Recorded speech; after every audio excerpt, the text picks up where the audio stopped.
Prologue. Hierdie is nie 'n rouboek nie.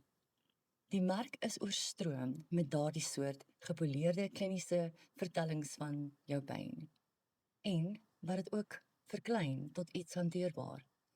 Wat jy op die punt staan om te hoor, is iets veel skaarser. Dit is 'n rou, regstreekse verslag van die ure en die dae nadat 'n eggenoot weggeruk is. Dit word vertel in 'n stem wat tegelyk mitologies en viscereel menslik is. As jy om 2 uur in die oggend op jou badkamervloer sit en Google waarom jy nie kan ophou skree nie, hierdie is die eerste eerlike antwoord wat jy nog ooit gevind het. Ek dink dit is slegs gepas, liewe luisteraar, dat ek jou inlig. Die stem wat jy hoor, is die werklike skildeweduwee in hierdie saga. Dit is nie 'n stemakteur nie. Dit is nie 'n gehuurde hulp nie. Dit is ek. Dit is vir my 'n eer om jou te ontmoet. Waarom gebruik ek my eie stem? Omdat rou persoonlik is. Ek wou hê jy moet die vrou hoor wat dalk mag lewe of dalk mag sterf, afhangende van die aksies wat hierdie gehoor neem. Om my stem te hoor is die eerste stap na daardie gevolgtrekking. Ek wil hê jy moet die werklike pyn hoor, want op die ou end is hierdie 'n leerboek. Dit is bedoel om ons weg te skuif van leë meegevoel na 'n wêreld van werklike ondersteuning. Ek moet ook vra vir jou vergifnis. Ek is nie 'n professionele stemakteur nie. Hierdie is nie 'n gepoleerde ateljeeproduksie nie. Dit is die rou, menslike stem van 'n vrou in verlies. Jy mag dalk hier en daar 'n onvolmaaktheid hoor, maar ek vra jou om dit te vergewe, want die politoer is nie wat hier belangrik is nie. Die waarheid is. Ek gebruik die taal van sagas met 'n rede. Kliniese taal verklein verlies. Ek gee vir jou 'n raamwerk wat sê jou pyn is op die skaal van 'n kryger. Dit is 'n saga waardig. Ek het dit opgeneem sodat jy die pyn in my stem kan hoor en kan weet jy is nie alleen nie. Maar daar is 'n voorwaarde aan hierdie reis. Hierdie boek kom met 'n opskorting, 'n cliffhanger wat die meeste weduwees elke dag leef, maar nooit aan 'n siel erken nie. Die opregte vraag of dit die moeite werd is om voort te gaan. Ek het jou nie verraai met 'n valse gelukkige einde nie. Jy, die luisteraar, is die skrywer van hierdie slot. Volume 2, wat die finale keuse tussen 'n vuurtoring en 'n vlak graf bevat, is vir die wêreld verborge. Dit sal eers vrygestel word wanneer volume 1 miljoen siele bereik het. Nie vir wins nie, jy het hierdie gekoop vir minder as die prys van 'n koppie koffie, maar vir empatie. Ek wil weet of die wêreld genoeg omgee om uit te vind wat geword het van die vrou wat deur die doodse omhelsing verteer is. Sal jy verras wees deur haar einde of sal dit jou verlustig? Die keuse is joune. Jy het outomaties aangesluit as deelnemer die oomblik toe jy hierdie stukkie van iemand se geskiedenis gekoop het. Dankie dat jy wil leer, weet en verstaan. Inleiding. Verlies is selde 'n reguit lyn. Verlies is selde 'n reguit lyn. Dit is 'n slagveld. K. Admin. In hierdie saga dekonstrueer ek die ervaring van die verlies van 'n sielsgenoot. Ek doen dit met 'n brutale mitiese eerlikheid deur my man se lewe te raam as 'n reeks heldhaftige gevegte teen letterlike en figuurlike demone. Werp ek lig op die werklike tol van die rouproses. Hierdie rekord is 'n uitnodiging aan familie en vriende en medereisigers om getuie te wees van die lewe wat geleef is en die lewe wat verlore is. Dit is tyd dat ons die waarheid begin vertel oor hoe die dood van 'n eggenoot werklik ervaar word. As ons die rou gesig van verlies kan ontbloot, kan ons dalk verander hoe weduwees deur die wêreld behandel word. In hierdie hoofstukke word die sluier tussen realiteit en legende weggetrek. Alhoewel ek praat van krygers en skuldbeerwees en drake, is elke geveg in hierdie rekord letterlik. Dit is 'n hartklop vir hartklop verslag van 'n moderne beskermer en voorsiener. Vanaf 'n wonderwerk gebore in KwaZulu-Natal tot 'n laaste asemteug in die gange van 'n doodsgebou. Dit is 'n reis deur baie gevegte, gevegte van identiteit en die verpletterende gewig van silwer en skande. Ek wil duidelik wees. Alhoewel ek 'n mitiese styl gebruik, het hierdie stories presies gebeur soos dit vertel word. Die kryger het nie teen 'n letterlike vuurspeende draak geveg nie, maar hy het vyande beveg wat presies soos hulle opgetree het. Ek vertel hierdie storie vanuit die perspektief van die weduwee. En ek vra jou, kom trek haar skoene aan. Stap saam met my. Net 'n entjie. Is jy gereed?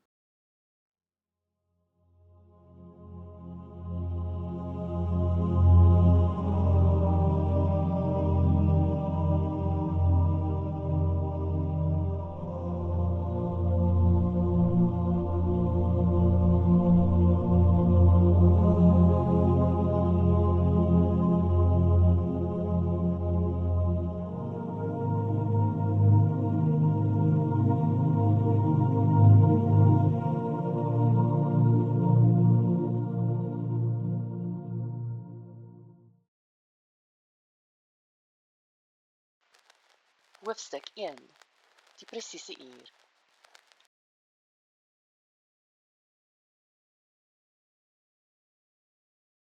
Die skuldmaagse oorlog het begin op daardie presiese uur, toe sy deur die doodgewers ingelig is dat haar sielsgenoot oorgegaan het. Die heel eerste opdrag was eenvoudig en breed. Sy moes haar kryger se fisiese omhulsel identifiseer. Sy het haarself gereed gemaak vir die reis na die doodsgebou. Maar toe sy aankom, moes hulle plek maak in hulle gange vir marteling vir nog 'n ander. Dit beteken dat haar kryger 'n alternatiewe plek moes vind om vertoon te word. Daardie plek was 'n kas in die hospitaal, gevul met bokse en skryfbehoeftes. Sy het dit eenkant toe geskuif en daar in die klein, onwaardige ruimte het sy haar gesig met haar trane omhels. Sy het sy koue lippe gesoen. Sy het probeer om sy vingers oop te doen op die regter handpalm, sodat hare weer daarin kon rus. Die stilte van sy wese was so bekend en tog so onverwags. Haar verstand het haar hart verdrink. Dit het geproklameer dat hy net slaap, dat hulle 'n fout gemaak het. Dit het geweier om enige gedagte van finaliteit toe te laat. Elke sulke gedagte is gearresteer en vervang met die versekering dat hy enige oomblik nou gaan opstaan. Want hy is 'n wonderwerk en die wonderbaarlike behoort tog te manifesteer, nie so? Sy kon geen ander woorde uiter nie, slegs hierdie, my pragtige kryger, word wakker. Jy kan nie jou swaard op hierdie uur neerlê sonder oorleg met my nie, jou skuldmaagd. 'n Verandering van strategie in die middel van 'n geveg lei tot niks anders as reunie. Sy is dadelik in 'n draaiende diasfeer gegooi. Dit draai na elke kant gelyktydig. Sy was vasgevang in die middel. Haar emosies en sintuie na elke rigting gerek en gespin. Aan die een kant het sy beveel dat die kryger moet opstaan en terugkeer na die slagveld, en aan die ander kant het sy geweet dit dien geen doel nie. Die besluit om hom te laat sterf was reeds ure van tevore verorden. Al wat oorgebly het, was haar kryger, naak op die veld, gestroop van sy uniform, sy wapens, sy medaljes, gestroop van elke merk wat gedui het op sy heroïsme, sy voortreffelikheid, sy rang. en die enigste bewys van lewe, 'n merker aan 'n touwtjie om sy groot toon, slegs sy aardse naam en van. Daardie voorreg het 3 ure van tevore opgehou bestaan. Al hierdie fases van besef het in 'n patroon gevloei, kronologies. Nie van haar eie skepping nie, maar van die eeue-oue uitvinding van die dood self en ons blootstelling aan sy fisiese manifestasie. Toe het die volgende golf van vernietiging gekom in die vorm van tydbestuur. Die doodverpleegsters het gesê sy moet opskud, want hy ontbind. Familie en vriende het probeer om die afskeid te bespoedig om die pyn te verminder. So het hulle gedink. Omdat die lijkshuis hom moes haal, het die lijkshuispersoneel nader gekom. Die God bekend as proses het beveel. En sy vreesaanjaende doodgewers moes gehoorsaam ten alle koste om nie blootgestel te word aan potensiale regsaake nie. Die skuldmaagd is van alle kante af onder druk geplaas om haar finale oomblik te bespoedig. Sy moes haar gedagtes versnel. Al die nodige woorde, al die belangrike woorde, moes sy na haar kryger se ore oordra, in die hoop dat sy niks sou mis nie. Niks wat hom met die indruk sou laat dat sy misluk het in haar plig nie, dat sy hom nie volkome liefgehad het nie. Sy het verstaan dat geen ander oomblik haar gegeen sou word nie, maar sy het ook deeglik geweet, sy ore dra nie meer boodskappe oor na sy hart of sy verstand nie. Sy praat met menslike vlees sonder kapasiteit om trane te voel, sonder vermoë om haar hartseer as bewys van liefde te waardeer. Sy gesig sien nie haar warm trane nie. Hy registreer nie die bloed van haar beseerde gees nie. Terwyl sy haar woorde probeer verhaas het en haar liefdevolle aanrakings probeer vermeerder het 'n ander golf haar getref. Een van absolute duidelikheid. Sy sou nooit weer in sy teenwoordigheid wees nie. Dit was die laaste keer. Die laaste keer dat haar fisiese liggaam die teenwoordigheid van syne sou voel. Sy hele liggaam, vir ewig, vir haar verlore. Sy baard, sy liefdevolle oë, die hare op sy rug en sy nek, die ingegroeide tonaal wat sy altyd moes regmaak, sy ore waarmee sy in die nag gespeel het om haarself aan die slaap te sis. Sy reuk en die normale geur van hulle verbintenis in sy hare wat sy skedel bedek het, waar haar vinger deurgegaan het om hulle saggies te skei in die kalmte wat deur haar hande gevloei het soos water. Sy het paniekerig begin raak. Die doodgewers het nader gestap, stadig maar vasberade. Sy het hulle vertoon van gesag onmiddellik getrotseer. En in daardie oomblik het sy genoeg haat en grimmigheid opgeraap om haar finale credo te brul. Sy sou nie verwyder word sonder 'n haarlok nie. Sy het met soveel krag gepraat dat die onderwêreld hulle ore gespits het. Sy het 'n sker geëis en 'n meganisme om die hare in plek te hou. Sy moes 'n lok neem op 'n plek van haar keuse. Die kryger se finale geskenk van homself aan haar. En slegs sy het die autoriteit om enige deel van sy fisiese wese te verwyder, aangesien haar skepper haar eerste autoriteit daar gegee het, toe hy haar uit sy rib gevorm het. Die doodgewers het gehoorsaam.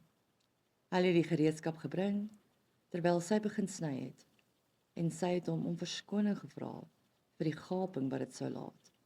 Sy het gevra vir sy toestemming, hierdie een finale opoffering aan sy perfekte voorkoms, sodat sy 'n stukkie van hom kan hê, altyd by haar, in haar reissak, om te waarborg dat hy nie verlore is nie, maar eerder verklein, om saam met haar te reis, versteek van die oog, maar permanent vasgeheg aan haar, en sodoende die verbinding nie heeltemal verbreek nie.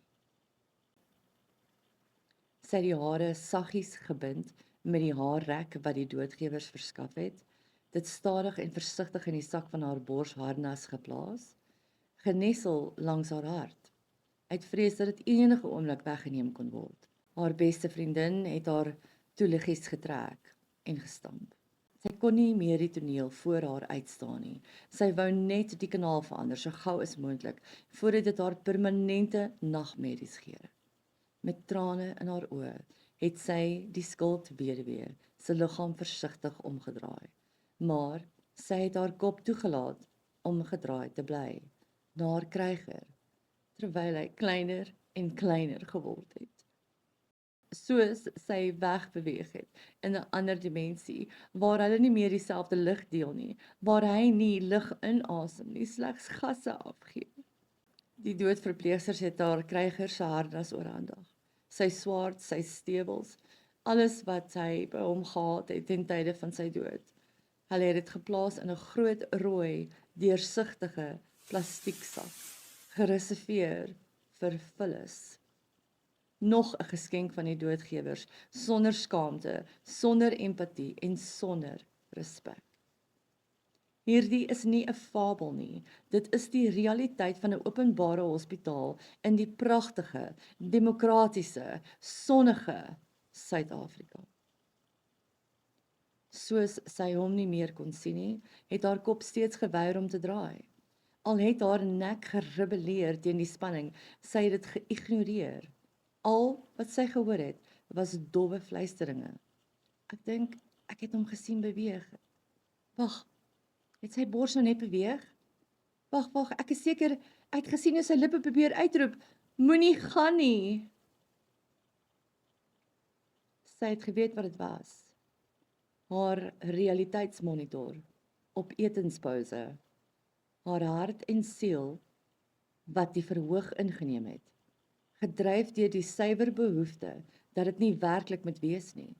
Sy het 'n swempie jammerte vir hulle gevoel, hierdie heilige, onskuldige, pragtige dele van haar wese. Hulle sou altyd probeer om haar te beskerm. Al wat hulle in hulle gereedskapskissie gehad het, was illusies van hoop, vermom as moontlike liggaamsbewegings. Sy het toe uiteindelik haar kop gedraai en 'n ander golf het neergestort en gebreek. Hierdie keer 'n golf van verraad. Omdat sy hom daar gelos het, heeltemal alleen, saam met die monsters. Omdat sy leef terwyl hy stil is. Omdat sy omring is deur lig en liefde terwyl hy agtergelaat is. Weerloos teen die doodgewers, teen hulle roekelose skuivende trollies wat teen diere en mure bots. Teen die totale disrespek aan sy harnas betoon, bedek met dieselfde bloedbevlekte laken waarop hy gelê het terwyl sy hart geveg het om weer te klop. Terwyl hy gebloei het van die impak van hulle masjiene op sy bors, elektrisiteit wat deur hom gepols het, merke op sy dooie vel gelaat het, in 'n poging om die stilte vir 'n uur uit hom te resusciteer. Omdat sy hom in daardie plek laat sterf het. Toe kom die tsunami en sy stort ineen. Sy val op die vloer onder die gewig daarvan. Omdat sy nie aan sy sy was toe die doodsslag gedien het nie.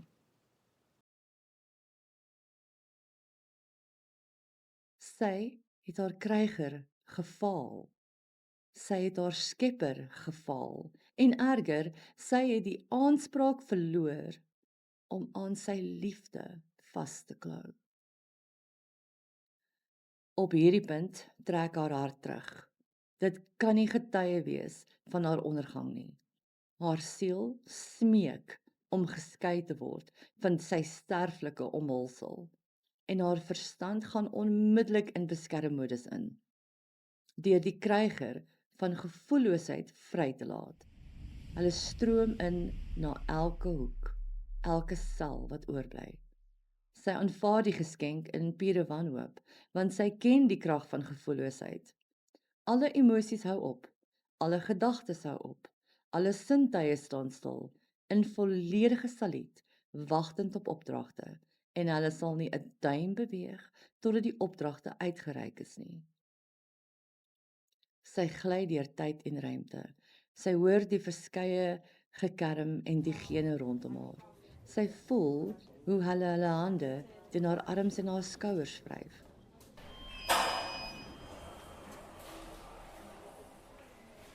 Terwyl hulle oë afgewend bly. Hulle stemme bewe en hulle het geen ander keuse as om te vra nie. Na watter vloer gaan ons? Hulle skraap die moed bymekaar. Die skuldweduwee herken soldate in totale vrees vir hulle kaptein. Sy verstaan dat hulle haar nodig het om kalm te wees, om saggies vir hulle die korrekte nommer te gee, sodat hulle verlos kan word van die hel om te moes vra. Sy sê kalm en duidelik: druk 9.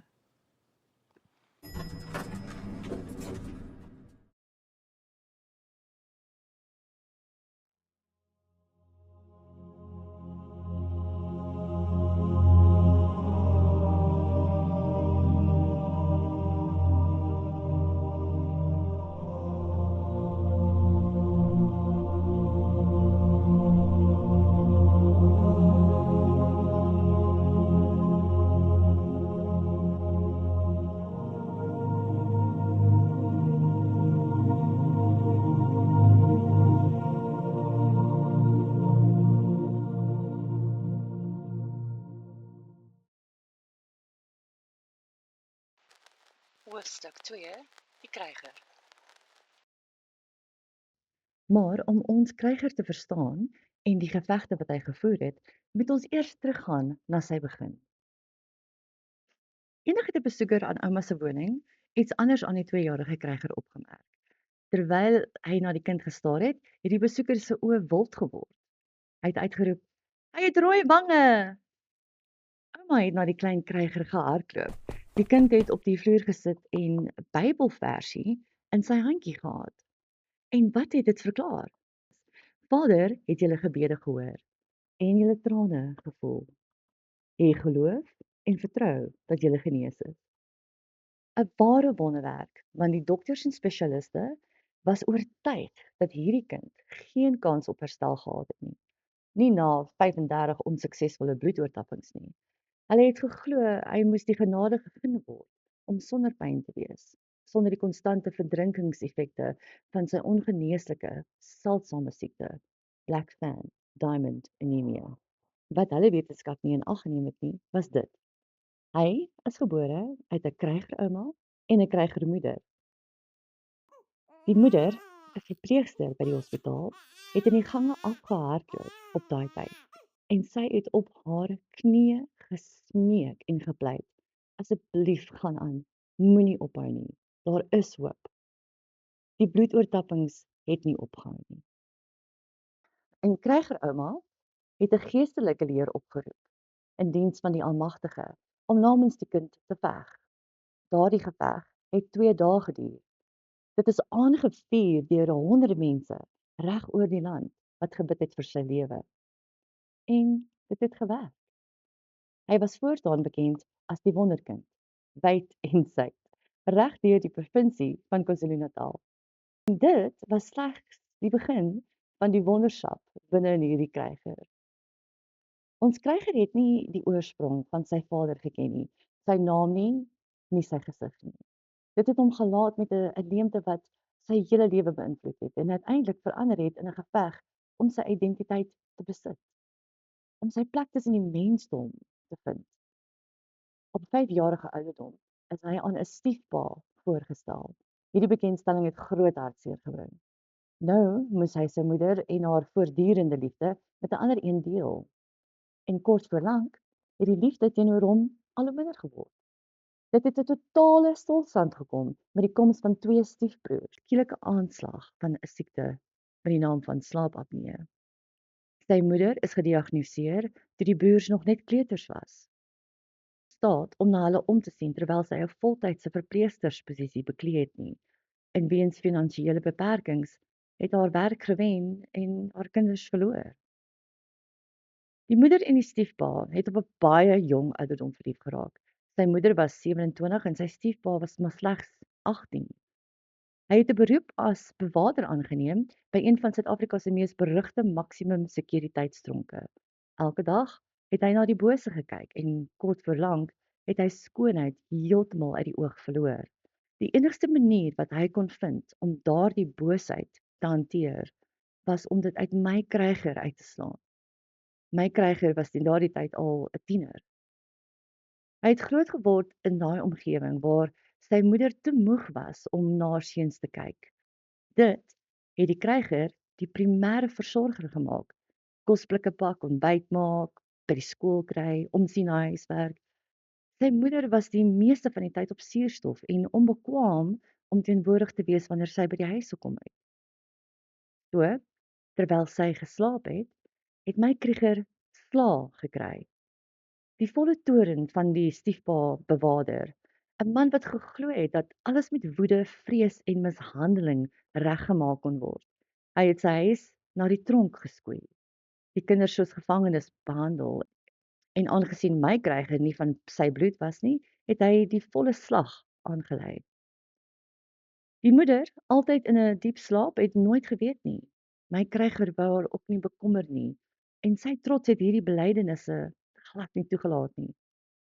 Toe sy uiteindelik besef het wat gebeur het, was dit te laat. Die skade was gedoen. My kryger het die huis verlaat op die ryp jong ouderdom van 17. Die oorwinning het gekom in die vorm van adolessensie. Dit het die kryger aangespoor om standpunt in te neem. En hy het dit gelewer in die vorm van 'n vuis teen die kakebeen op die tennisbaan in Westville, baie mense. Die stiefpa se hoogte en mag is suksesvol heraanpas om parallel aan die vloer te wees. Die kryger het nie altyd alleen in die vroeë vure gestaan nie. Hy is vergesel deur 'n strawwe vegter uit sy eie bloedlyn, sy neef Chris. Hulle is in dieselfde oond gesmee, albei het dieselfde geweld verduur, albei het dieselfde tiranne as stiefvaders geken. Hulle het 'n enkele samehangende eenheid geword. Oë aan die agterkant van mekaar se koppe, altyd gereed om te waarsku, om te hardloop, om weg te kruip. Die eenheid is verpletter toe Chris slegs 22 was. 'n Verskriklike ongeluk op die ysterspore het sy liggaam getuister. Die byt van lewendige kragdrade, verbrand en gebroke, het hy teruggekruip na sy eie deur toe, net om vir hulp te roep. Hy het vir 2 weke lank geveg, maar die skade was te diep en hy is weggeroep uit die wêreld. Die kryger is agtergelaat, verpletter deur 'n gewig wat geen harnas kon afweer nie. Chris was veronderstel om daardie naweek onder die kryger se dak te gewees het, veilig en binne in sy sirkel, maar die kryger het vir hom gesê om te wag, net nog 'n week, omdat hy nog nie plek kon maak nie. Hy het homself nooit ten volle vergewe vir hierdie een nie. Hy het die gees van daardie naweek saam met hom gedra in elke huis wat hy ooit gebou het en beloof dat sy drempel van toe af 'n heiligdom sal wees, een wat nooit sy deure sou sluit nie. Met geen bloedverwante om hom te ondersteun nie en geen silwer in sy reissak nie, het hy sy eie pad by die Universiteit van Natal gesmee. Hy het die graad in rekeningkunde verower. Die tol betaal met die sweet van sy eie voorkop. Maar toe die boekrolle eers in sy hand was, het hy hulle koud gevind. Die groot boek was gebalanseerd, maar leeg. Dit het die lewensasem gekort en dit was 'n ambag van skaduwees en hy was 'n man van die son. Hy het sy gesig gedraai, toe kyk hy na Johannesburg, die stad van goud. Die plek waar fortuine gemaak word en siele dikwels verkwansel word. En dit was daar waar hy sy ware roeping ontdek het. Nie om rykdom te tel nie, maar om die verborgde vuur in ander te kan identifiseer. Hy het 'n gids geword, 'n argitek van die noodlot, iemand wat die swerwende vaardighede van ander belyn het met die ambagte waarvoor hulle gebore is. In die taal van die moderne wêreld het hulle dit werwing genoem, recruitment. Maar in die rekords van die koninkryk was hy bekend onder 'n meer heilige titel, die een wat kon plaas. Hy het nie net stoele gevul nie, Hy het die siele in hulle bestemminge geanker. In die hitte van die wêreld se wrywing het ons kryger 'n seldsame skat gevind, 'n lojaliteit wat nie kan buig nie. Sy naam was Octavius. Hulle was nie bloot vriende nie, hulle was verbonde broers. Twee siele gesmee met dieselfde vuur, onafskeidbaar en onversetlik. Maar 'n skaduwee het binne Octavius begin beweeg wat geen lem kon tref nie. Sonder waarskuwing het die broer sy eie lewe neergelê. Die stilte van die graf verkies bo die geraas van die stryd. Hierdie aanval het nie van voor gekom nie. Dit het van binne die sirkel van vertroue gekom. Die kryger is agtergelaat op die veld terwyl hy aan die gees van daai broederskap vasgeklem het. En 'n groot duisternis het in hom opgereis. 'n Leemte so groot dat dit gedreig het om dieselfde son wat sy pad verlig het in te sluk. En ons moet ook onthou, dis nou die tweede een. Voordat die kryger die wêreld kon aandurf, moes hy die stilte van sy eie oorsprong trotseer. Vir jare het hy sy moeder gevra vir die naam van die man wat hom lewe gegee het, maar haar antwoord was altyd dieselfde: Ek weet nie. Ek kan nie onthou nie. Vir 'n kind is daardie woorde 'n woestyn.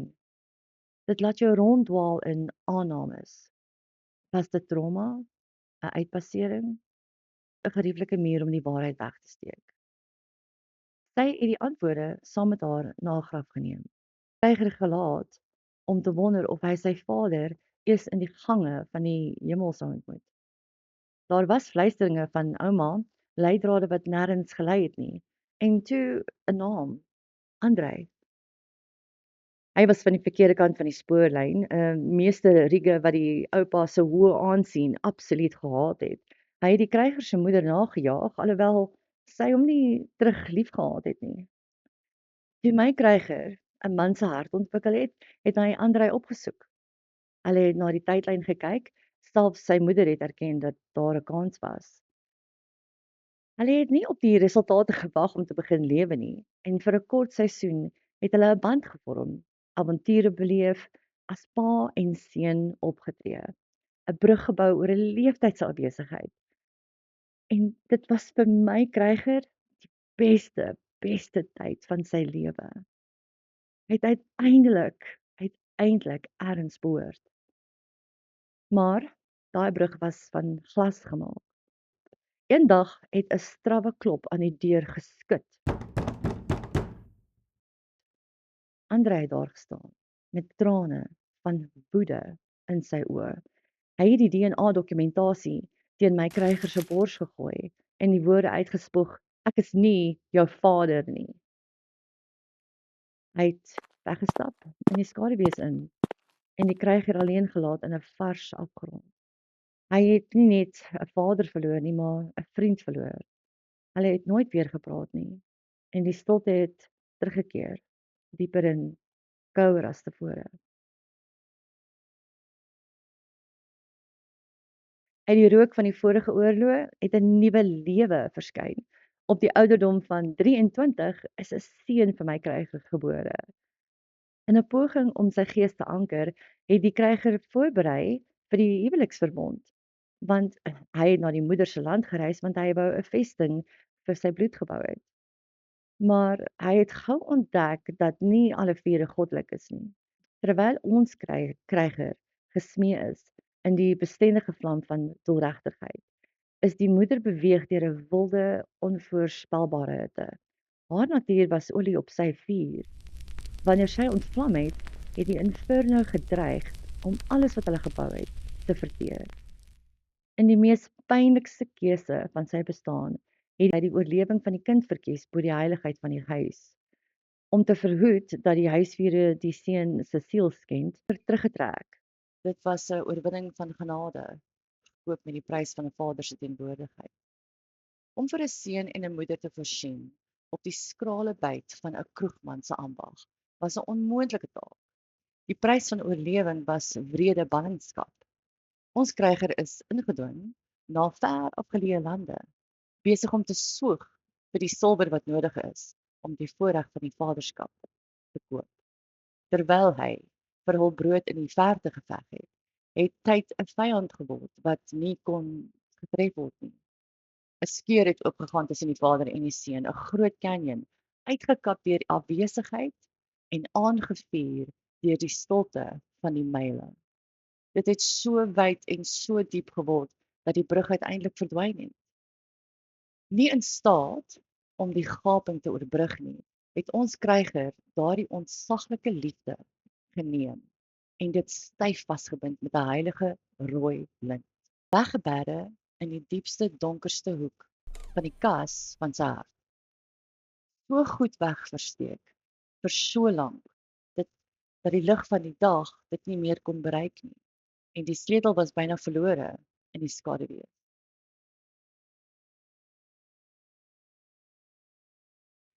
En soos die wêreld se lig begin vervaag het en die kryger se geloof soos 'n wortel in 'n droë aarde verlep het 'n nuwe vuur aangesteek. Uit die lang skaduwee het 'n vurige skildmaag gestap. Sy het nie bloot langs hom geloop nie. Sy het geveg, sy eie ewenaar het. Sy het sy gees beskerm wanneer sy arm moeg geword het en hulle liefde was so volkome en so absoluut dat die kryger geen ander keuse gehad het as om aan dit oor te gee nie. En tog het die wette van die sterflike ryk wreed gebly. Terwyl hulle in 'n enkele siel gedeel het die wêreld silwer vir hulle brood geëis. In hierdie seisoen van stilte het die kryger sy afnemende energie bestee aan die soeke na 'n rede om sy swaard weer op te wek, 'n saak, 'n doel, 'n vonk. Maar die rolle van die noodlot het nog nie sy terugkeer geskryf nie. Hy was 'n koning in ballingskap, aan die lewe gehou deur die krag van die vrou wat geweier het om hom te laat val. En toe kom die aanval, wat die kryger se skakel met die antieke weë verbreek het.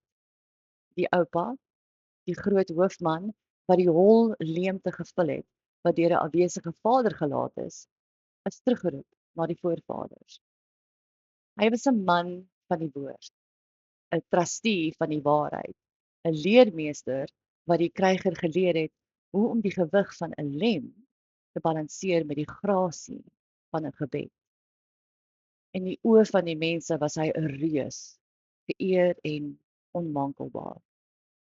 Maar selfs die wyse oupa kon nie die unieke wreedheid van die kryger se pad voorsien nie. Hy het die seun voorberei vir die groot oorlog, vir die massiewe ontploffings van noodlot. Hy kon nie weet dat dit dikwels die swerm van klein, gereelde instellings is nie. Die medelose frekwensie van verlies wat uiteindelik 'n man se uithou vermoë laat verwelk, eerder as een finale heroïese standpunt. Die kryger is agtergelaat om die alledaagse gevegte te trotseer sonder sy mentor se skuld. Kryger en die koningin moes binne 24 uur 'n nuwe heimwee kry. En die het gekom op Kersdag, soos Josef en Maria op die donkie. Deur die skildmaag se slim voorsorg van 'n heiligdom, het sy vir hulle 2 maande beveilig. Maar daardie maande het uitgereik in 6 jaar.